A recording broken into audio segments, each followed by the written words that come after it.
next part is that photons are electrically neutral. Okay, photons are electrically neutral.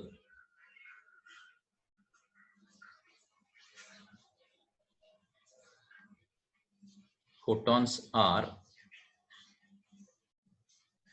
electrically neutral.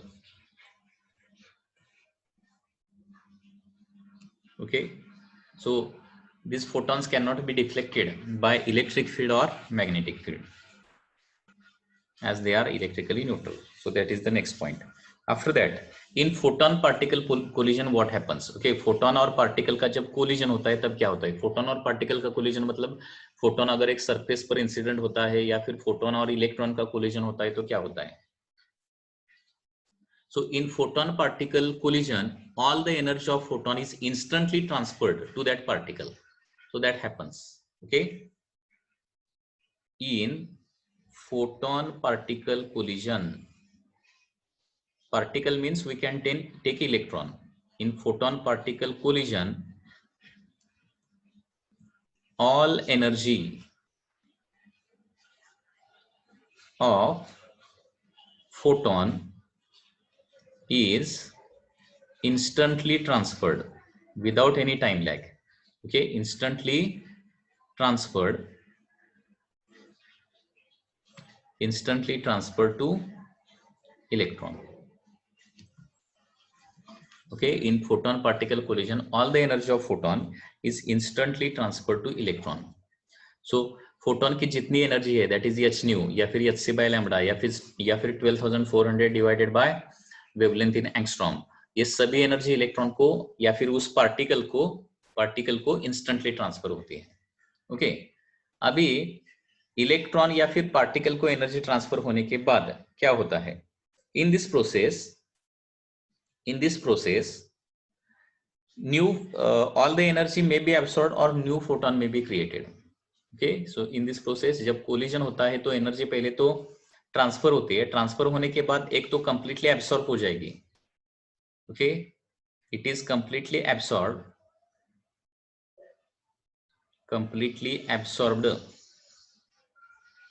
और new photon may be emitted. Okay, new photon में भी emitted.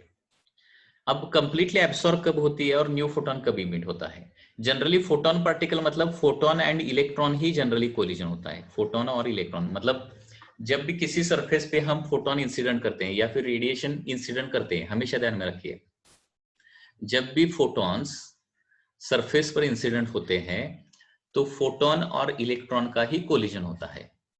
Okay, surface मतलब क्या रहेगा? उसमें atoms रहेंगे. Atoms मतलब क्या रहेगा? तो इलेक्ट्रॉन्स रहेगा. जनरली फोटोन और न्यूक्लियस का कोलिजन जनरली नहीं होता है, फोटोन और इलेक्ट्रॉन का ही कोलिजन जनरली होता है. और फोटोन इलेक्ट्रॉन का कोलिजन जब होता है तो क्या होता है? उसमें फोटोन की सभी एनर्जी इलेक्ट्रॉन को ट्रांसफर होती है. अभी इलेक्ट्रॉन को एनर्जी अगर मिल गई तो इलेक्ट्रॉन का क्या होगा?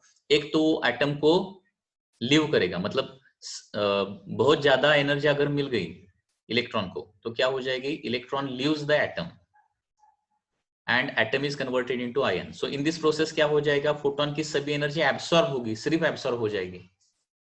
ठीक है, कभी कभी फोटोन की एनर्जी कम होती है. अगर फोटोन की एनर्जी कम होगी तो क्या हो जाएगा? Electron moves from first orbit to second orbit या फिर first orbit to third orbit. मतलब इलेक्ट्रॉन ओनली ऑर्बिट चेंज करता है. ओके, वो एटम को नहीं छोड़ता है, एटम को छोड़ नहीं पाता है. It changes only orbit. अगर आउटर ऑर्बिट में जाता है तो क्या हो जाएगा? आउटर ऑर्बिट में इलेक्ट्रॉन फिर से इनर ऑर्बिट में आ जाएगा. और outer orbit to inner orbit जब इलेक्ट्रॉन आता है तब क्या होता है? फिर से एक फोटोन बाहर निकलता है, बाहर पड़ता है. ओके, तो इस तरह से जब फोटोन और इलेक्ट्रॉन का कोलिजन होता है तो एक तो फोटोन की एनर्जी कंप्लीटली एब्सॉर्ब होती है. फोटोन की एनर्जी एब्सॉर्ब होने के बाद क्या हो जाएगा? Atom is converted into ion. या फिर क्या हो जाएगा? जब फोटोन की एनर्जी इलेक्ट्रॉन को मिलेगी तो इलेक्ट्रॉन क्या हो जाएगा? फर्स्ट ऑर्बिट से सेकंड ऑर्बिट या फिर थर्ड ऑर्बिट उसमें जाएगा. ओके, फर्स्ट ऑर्बिट में है तो सेकंड ऑर्बिट में जाएगा, सेकंड ऑर्बिट में है तो शायद थर्ड या फिर फोर्थ ऑर्बिट में जाएगा. मतलब ऑर्बिट चेंज करेगा. और ऑर्बिट जब चेंज करता है तो it is called as excited state. You know this. Okay, म्हणजे इलेक्ट्रॉन पहिल्या ऑर्बिट मधून, for example electron first orbit मध्ये रिव्हॉल्व होतोय, त्याच्यावर फोटॉन आदळला तर त्या फोटॉनची एनर्जी इलेक्ट्रॉनला मिळणार. फोटॉनची एनर्जी इलेक्ट्रॉनला मिळाली की इलेक्ट्रॉन काय करतो, फर्स्ट ऑर्बिट किंवा सेकंड ऑर्बिट जी काय ऑर्बिट असेल ती सोडून त्याच्या बाहेरच्या ऑर्बिटमध्ये जाऊन रिव्हॉल्व व्हायला लागतो. आता बाहेरच्या ऑर्बिटमध्ये ज्यावेळी इलेक्ट्रॉन जातो त्यावेळी ऍटमला एक्साइटेड स्टेटमध्ये आहे असं म्हटलं जातं. आणि ऍटम एक्साइटेड स्टेटमध्ये जास्त वेळ राहू शकत नाही. ऍटम्स टॉपिकमध्ये तुम्हाला बघायला मिळेल. ऍटम हा एक्साइटेड स्टेटमध्ये किती वेळ राहतो माहिती आहे तुम्हाला? For how much time atom can remain in excited state. Atom excited state मध्ये जाणं म्हणजे काय, इलेक्ट्रॉन त्याची स्वतःची ऑर्बिट सोडून बाहेरच्या ऑर्बिटमध्ये जाऊन फिरणं, याला काय म्हटलं जातं, एक्साइटेड स्टेट ऑफ ऍटम. आणि हे कधी होतं, ऍटम वर फोटॉन आदळला तरच. ओके, आणि इलेक्ट्रॉनला एनर्जी जर मिळाली तर. ठीक आहे. एक्साइटेड स्टेट मध्ये ऍटम हा जास्तीत जास्त 10⁻⁸ सेकंद राहतो. Okay, so atom can remain in excited state, that is electron जो आउटर ऑर्बिट मध्ये गेलाय तो त्या ऑर्बिट मध्ये जास्तीत जास्त किती वेळ रिव्हॉल्व होत राहतो, 10⁻⁸ second. And after 10⁻⁸ second what happens, it again jump to its original orbit. Original orbit मध्ये तो परत जम्प करतो. आता परत आउटर ऑर्बिट मध्ये एनर्जी नेहमी जास्त असते लक्षात घ्या, आणि इनर ऑर्बिट मध्ये काय असते, एनर्जी कमी असते. Remember this thing. ऍटम मध्ये काय असतं नेहमी, outer orbit has more energy, inner orbit has less energy. Mug inner orbit मध्ये यायचं असेल तर काय करावं लागेल, पुन्हा त्याची एनर्जी जी आहे त्याला काय करावं लागेल, बाहेर टाकावी लागेल. कारण ज्या त्या ऑर्बिटमध्ये फिरत असताना त्या ऑर्बिटच्या एनर्जीनच त्याला फिरावं लागतं, जास्त एनर्जी घेऊन फिरता येत नाही. So he has to liberate the extra energy. Okay, म्हणजे एनर्जी डिफरन्स जो काय असणार आहे, आउटर ऑर्बिट आणि इनर ऑर्बिटचा एनर्जी डिफरन्स जो आहे तेवढी एनर्जी त्याला बाहेर टाकावी लागणार. मग एनर्जी कुठल्या स्वरूपात बाहेर टाकणार, once again in the form of photon. So therefore it is written here that in photon electron collision all the energy of photon is instantly transferred. Initially क्या हो जाएगा, total energy of photon electron को completely transfer हो जाएगा. और electron को transfer होने के बाद दो केसेस आ सकते हैं. एक तो एनर्जी कंप्लीटली एब्सॉर्ब होती है, नया फोटोन नहीं निकलता है, और दूसरा क्या हो सकता है, नया फोटोन भी निकल सकता है उसमें.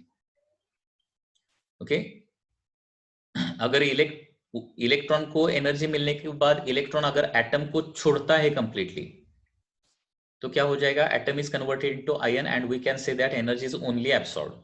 एंड जब इलेक्ट्रॉन को एनर्जी मिलती है और इलेक्ट्रॉन इनर ऑर्बिट से आउटर ऑर्बिट में जाता है तो आउटर ऑर्बिट से फिर से इनर ऑर्बिट में आने के लिए क्या करना पड़ेगा, उसको एक्स्ट्रा एनर्जी लिबरेट करना पड़ेगा, बाहर निकालना पड़ेगा, और उसके लिए उसको नया फोटोन निकालना पड़ेगा. Okay, so in this process new photon is emitted.